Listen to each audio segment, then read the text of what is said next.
Rizzo fouled that one off himself. And down to a knee. Stinging blow.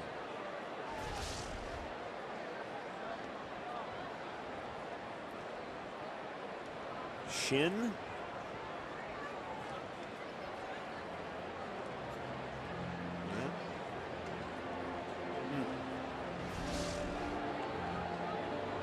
Joe has talked a lot in recent days about trying to find time to give Rizzo a day off.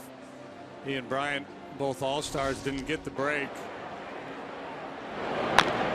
It's one of those deals where I'm sure he's making out lineup cards and playing around with it, and then anytime he looks down and doesn't see Rizzo's name, he thinks, how am I going to win today without the big guy in the middle of my batting order?